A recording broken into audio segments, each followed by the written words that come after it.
இல்ல ப்ரோ, நான் டெல்லிக்கு போல ப்ரோ. ஏன்டா? அது அது எனக்கு இங்க ஒரு முக்கியமான வேலை இருக்கு ப்ரோ. என்ன வேலை? ம். டேய் சுந்தர், ஆ? என்னடா என்ன வேலைன்னு சொல்லு. இல்ல அ, ஆ இல்ல ப்ரோ, என் ஃப்ரெண்டுக்கு ஆக்சிடென்ட் ஆயிடுச்சு ப்ரோ. ஆக்சிடென்ட் ஆயிடு.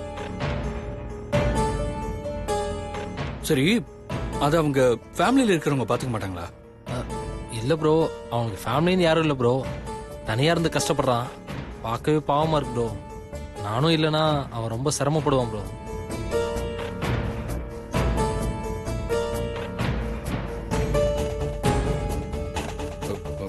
அதுக்கு இல்லடா, இந்த ப்ராஜெக்ட் விஷயமா நீ போயிட்டு வந்தாதான் நல்லா இருக்கும் சுந்தர். இப்ப என்ன, உன் ஃப்ரெண்டுக்கு கூட இருந்து ஹெல்ப் பண்றதுக்கு ஒரு ஆள் வேணும், அவ்வளவுதானே? ஆ, அ, ரன்பீர், ஆ. சுந்தர் டெல்லிக்கு போயிட்டு வர வரைக்கும் நீ அவன் ஃப்ரெண்டுக்கு கூட இருந்து ஹெல்ப் பண்ணிவிடு. ஐயையோ, என்னவன் எதை சொன்னாலும் விட மாட்டேங்கிறானே. எப்படி சமாளிக்கிறது? என்ன தம்பி பாஸ் டல்லாவே இருக்காரு. சரி, நம்ம ஏதாவது ஹெல்ப் பண்ணுவோம். பாஸ், எனக்கு என்னமோ தம்பி பாஸ் டெல்லிக்கு போகாம இருக்கிறதா நல்லதுன்னு தோணுது பாஸ். ஏன் ரன்பீர் அப்படி சொல்ற? இல்ல பாஸ், என்னதான் தம்பி பாஸ் டெல்லிக்கு போனாலும் அவரோட ஃப்ரெண்டோட ஞாபகமா தான் இருக்கும். அது மட்டும் இல்ல, நான் கூட இருந்தாலும் தம்பி பாஸ் கூட இருக்கிற மாதிரி அவங்களுக்கு இருக்காதுல்ல. அதுவும் இல்லாம அவங்க ஃப்ரெண்டு என்கிட்ட உதவி கேட்கறதுக்கு கொஞ்சம் யோசிப்பாரு. அதனால டெல்லி மீட்டிங் நீங்க போயிட்டு வந்துருங்களா பாஸ்?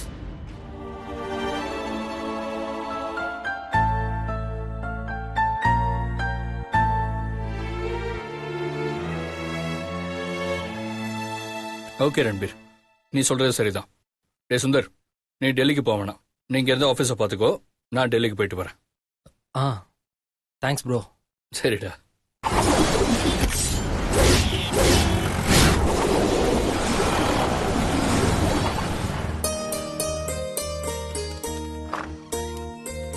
Excuse me sir.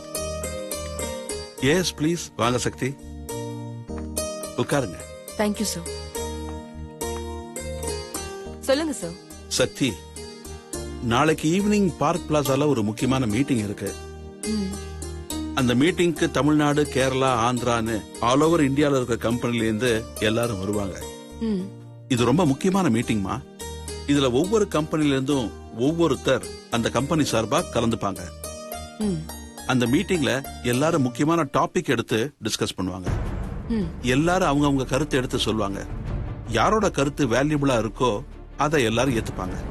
இந்த மீட்டிங்ல முக்கியமா கம்பெனியோட இம்ப்ரூவ்மெண்ட் பத்தி தான் அதிகமா டிஸ்கஸ் பண்ணுவாங்க. ஒவ்வொருத்தருக்கும் ஒரு ஐடியா இருக்கிறதுனால இந்த மீட்டிங் எல்லா கம்பெனிக்கும் அவங்க கம்பெனியை டெவலப் பண்ண ரொம்ப யூஸ்ஃபுல்லா இருக்கும். சூப்பர் சார், நல்ல ஐடியா. நம்ம கம்பெனி சார்பா யார் சார் போக போறா? என்ன சக்தி இப்படி சொல்லிட்டீங்க? இவ்வளவு நேரம் எதுக்காக நான் உங்ககிட்ட எல்லா டீட்டெயிலும் சொன்னேன்? நீங்க தான் நம்ம கம்பெனி சார்பா நாளைக்கு இந்த மீட்டிங்கை அட்டெண்ட் பண்ண போறீங்க. சார், நீங்க இருக்கும்போது நான் எப்படி சார்? நான் போறதை விட நீங்க போறதுதான் சரியா இருக்கும். ஏன்னா நம்ம கம்பெனி சமீப காலமா நல்ல growth ஆயிருக்குன்னா உங்களோட புத்திசாலித்தனம், விடாமுயற்சி, உழைப்பு தான் காரணம். சோ நீங்க போறதுதான் சரியா இருக்கும். Okay sir. All the best. Thank you sir.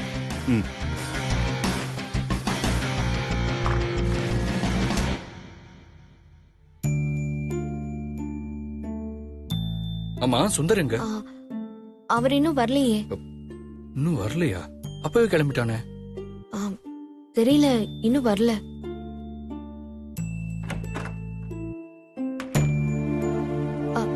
இதோ வந்துட்டாரு.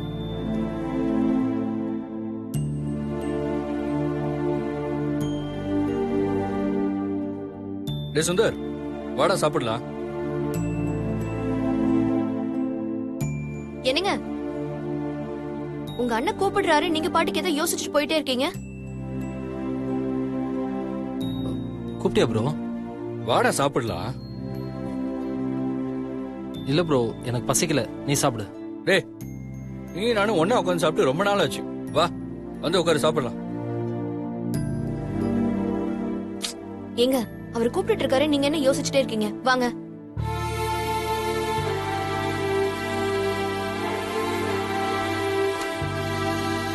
உட்கார்.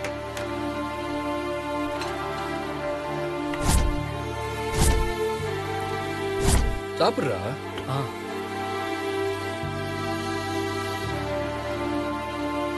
தம்பி, நீ வீடு கேட்டிருந்தீங்கல்ல, ஒரு வீடு இருக்கு தம்பி. 25,000 ரூபாய் வாடகை, 2 லட்சம் ரூபாய் அட்வான்ஸ். இதுக்கு கம்மியா கிடைக்கிறது கஷ்டம் தம்பி.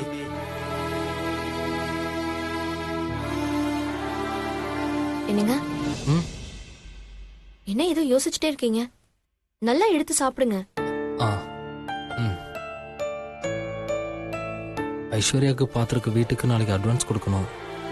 பணத்துக்கு என்ன பண்றது?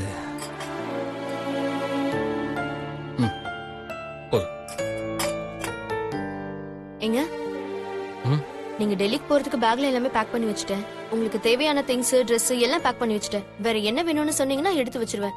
மீனாட்சி, ஆ? நான் தான் நாளைக்கு டெல்லிக்கு போறேன். இங்க நாளைக்கு ஒரு மீட்டிங் இருக்கு, அதனால சுந்தர் இங்க தான் இருப்பான். ஏன் சுந்தர் இதை உங்கள்கிட்ட சொல்லியா? ஆ,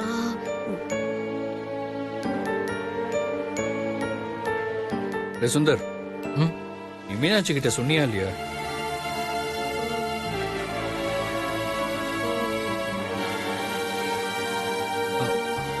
இல்ல ப்ரோ, அது வந்து இல்ல இல்ல, அவரு சொன்னாரு.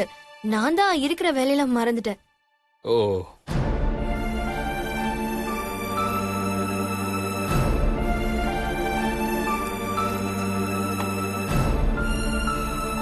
டேய் சுந்தர், ம் யோசிக்காம சாப்பிடுறா. ஆ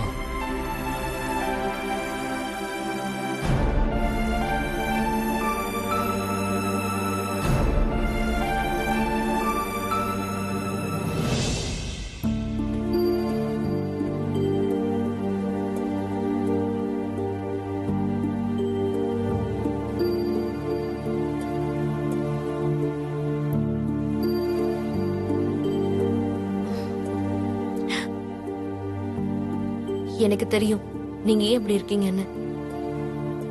இருங்க வரேன்.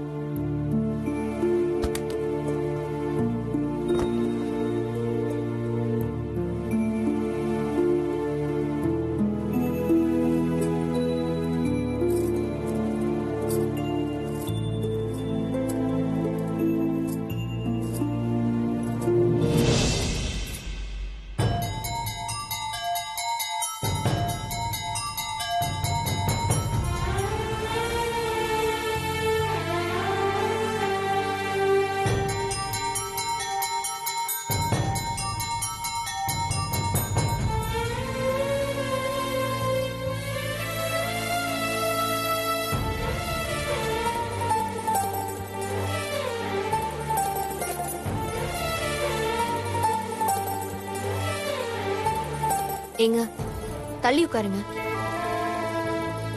தள்ளி உட்காருங்கன்னு சொல்றேன்ல.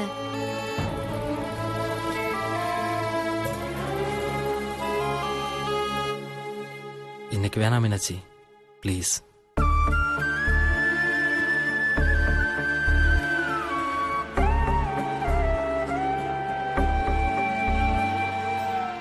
எதுக்குங்க ப்ளீஸ் எல்லாம்? நீங்க ஒரு மாதிரியா இருக்கீங்க. நான் வேணா குடிக்க ஏதாவது கொண்டு வந்து தரட்டுமா? இல்ல, எனக்கு வேணாம் மீனாட்சி. கொஞ்சம் டயர்டா இருக்கு, ரெஸ்ட் எடுத்தா சரியாயிடும். நான் படுத்துக்கிறேன். ம் சரி, படுத்துக்கோங்க. ம்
நகை எடுத்தா மீனாட்சி காலையில கண்டுபிடிச்சிருவா. அதனால இந்த நகை வேண்டாம்.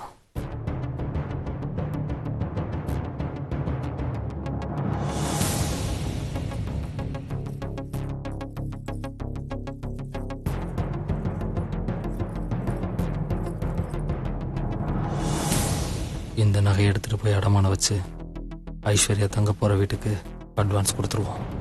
2-3 நாள் கழிச்சு இந்த நகையை மீட்டு மீனாட்சிக்கு தெரியாம இங்க வச்சிருவோம்.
ரொம்ப சீக்கிரம் எழுந்துட்டாரு.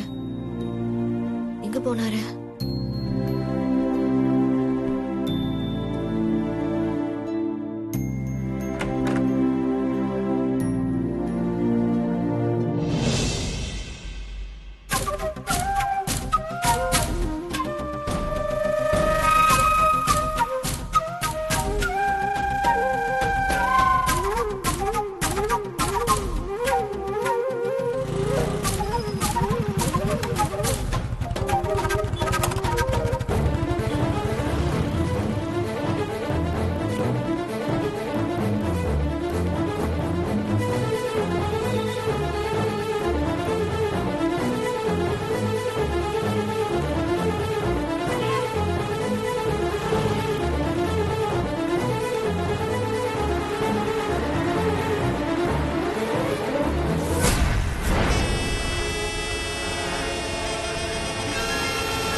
அப்பாடா, அம்மாடி சுபத்ரா, பல வருஷமா ஜெயிலுக்குள்ள மாமியார் வீடு மணி அடிச்சா சோறுங்கிற மாதிரி நல்ல தண்ணி வசதியோட குளிச்சோமா தூங்கணுமான்னு நல்ல வசதியா இருந்துட்டோம்.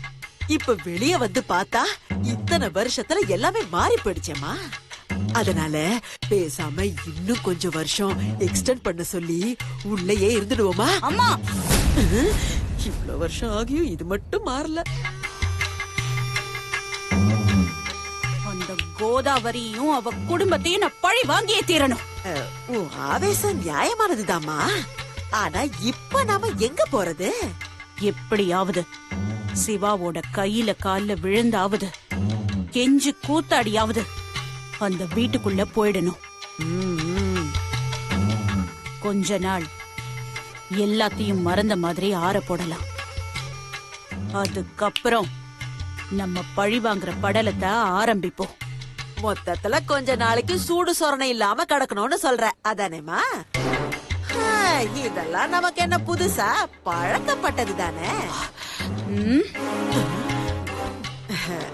அதுவும் ஒரு நடிப்பு தானேமா. இந்த அம்மா எப்படி அசத்துறன்னு நீ பாரு. வாமா போலாம். Yeah, I'll be there on time. Okay, bye. Hi pussycat. Hey, hi. என்ன புஷிகேட் அதுக்குள்ளே கிளம்பிட்ட? நான் டெல்லிக்கு போறேன்ல, அதனால தான் சீக்கிரம் ரெடி ஆயிட்டேன். டெல்லிக்கா? புஷிகேட் டெல்லியில இருந்து வரும்போது எனக்கு என்ன வாங்கிட்டு வருவ? உனக்கு என்ன வேணும் புசிகேட்? என்ன புஷிகேட், அங்க என்ன இருக்குன்னு எனக்கு எப்படி தெரியும் புஷிகேட்? நீ தான் அங்க என்ன இருக்குன்னு பார்த்து எனக்கு பிடிச்சத வாங்கிட்டு வரணும். Okay pussycat. என்னங்க அதுக்குள்ள ரெடி ஆயிட்டு வந்துட்டீங்க? இல்ல ஃப்ளைட்டுக்கு 1 hour பிஃபோர் இருக்கணும். ஸ்பைஸ் ஜெட் கொஞ்சம் முன்னாடியே போனா தான் ஃப்ளைட்டை பிடிக்க முடியும். ஐயோ, நான் உங்களுக்கு காஃபி போட்டு கொண்டு வந்தேன். நீங்க நல்லா தூங்கிட்டு இருந்தீங்க. சரி டிஸ்டர்ப் பண்ண வேண்டாம்னு சொல்லி ஃபிளாஸ்க்ல ஊத்தி வச்சுட்டேன்.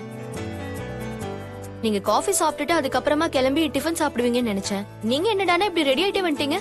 நத்திங் டு வரி, நான் டிஃபனே சாப்பிடுறேன். சரி ரெடியா இருக்கு வாங்க. சுந்தர் எங்க? அவரு காலையிலே கிளம்பி சீக்கிரமா போயிட்டாரு. கிளம்பி போயிட்டானா? என்ன ஏர்போர்ட்ல டிராப் பண்றேன்னு சொன்னா திடீர்னு சொல்லாம போயிட்டான். இப்ப நான் எப்படி ஏர்போர்ட் போறது? அதுக்குதான் நான் இருக்கேனே பாஸ். வா ரன்பீர். என்ன பாஸ் நீங்க? நான் இருக்கும்போது உங்களை அப்படி விட்டுருவேனா? நான் உங்களை டிராப் பண்றேன் பாஸ். பாஸ் ஃபர்ஸ்ட் எபிசோட்ல உங்களை ரிசீவ் பண்ணதுல ஆரம்பிச்சு நம்ம உறவு எண்டு கார்டு போடுற வரைக்கும் தொடரும் பாஸ். கவலைப்படாதீங்க, நான் உங்களை டிராப் பண்றேன் பாஸ். இந்தாங்க உங்க ஃபிளைட் டிக்கெட்ஸ், உங்க ஹோட்டல் புக்கிங் டீடைல்ஸ் எல்லாமே இருக்கு பாஸ். அப்புறம் நம்ம கார் வெளில நிக்குது பாஸ். தேங்க்ஸ் ரன்பீர்.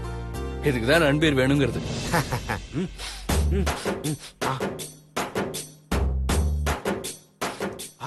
என்ன மீனாட்சி மேடம், மார்னிங் டிஃபன் தோசை இட்லி பூரி வடகரின்னு பலமா இருக்கும் போல இருக்க. ஆமா, எப்படி கரெக்டா கண்டுபிடிச்சீங்க? மேடம் நாங்கெல்லாம் வாசனைய வச்சு வறுக்கிறது வஞ்சர மீனா இல்ல வவ்வா மீனான்னு கண்டுபிடிக்கிறோம் மேடம். இதெல்லாம் எனக்கு சாதாரண மேட்ரு மேடம். அது மட்டும் இல்ல மேடம், உங்களுக்கு ஒரு விஷயம் தெரியாது. உங்க சமையல் வாசனை இருக்கு பாத்தீங்களா, அது உங்க சொந்தக்காரங்க 100 கிலோமீட்டர் அந்தாண்ட இருக்காங்க பாத்தீங்களா, அவங்க எல்லாரையும் கொண்டாந்து வாசல்ல நிப்பாட்டிடும். அவ்வளவு வாசமா இருக்கு மேடம் உங்க சமையல்.